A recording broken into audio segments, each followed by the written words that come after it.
Hi, I'm David. Today we're going to look at this function f of x equals square root of x minus 2. I want to know two things about this function. I want to know, first of all, is it a one-to-one function? And secondly, if it is a one-to-one function, can I find its inverse? All right, there are a couple of ways to decide if a function is one-to-one, but one of the easiest ways is to see if it passes the horizontal line test. In order to do this, it's good to draw a picture of the function. So let's try to draw a picture of the square root of x minus 2. Okay, the square root of x minus 2 looks something like the square root of x, but it's got this minus 2 under the square root.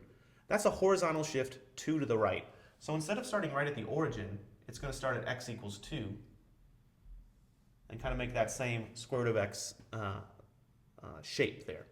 So this is f of x equals the square root of x minus 2. Now there's something I want you to notice about this function. In this function, in order for this to be defined, x has to be greater than or equal to 2.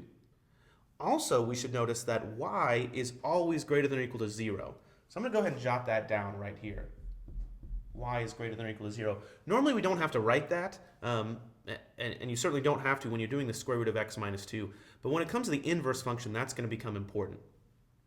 Okay, to decide whether this function has an inverse or not, we need to check the horizontal line test.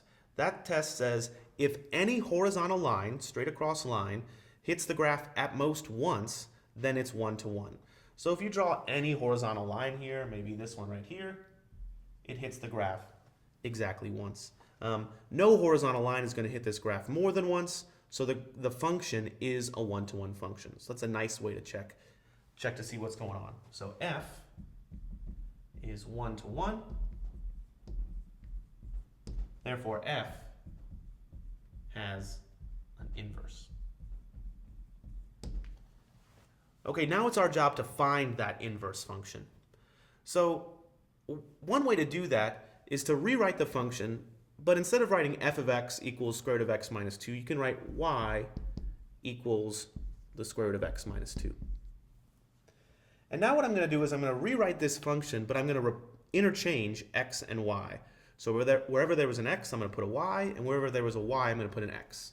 So I've got x equals the square root of y minus 2. And then I'm going to solve for y. That new y, that pink y, is going to be my inverse function. So let's see, if I wanted to solve something like this, I should square both sides. So I'll have x squared equals the square root of y minus 2 squared. Now here we have to be a little bit careful, because the square root of y minus 2 squared only accepts values of y bigger than or equal to 2.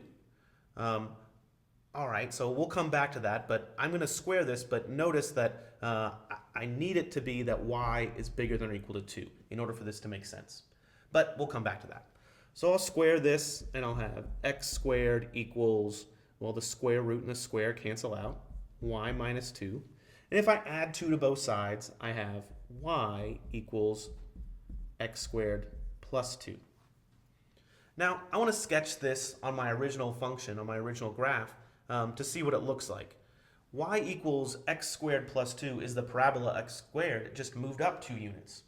So that would hit right here at 2, and it would look like this parabola. Now I'm going to draw the left side of this parabola with dotted lines, and I'll tell you why I'm doing that. That's actually not part of the inverse function. There are kind of two ways to see that. You see that y has got to be bigger than or equal to 0 here. That means x has got to be bigger than or equal to 0 in the inverse function. So f inverse of x is equal to x squared plus 2 as long as x is bigger than or equal to 0. The other way to see that is if we look at this line, y equals x,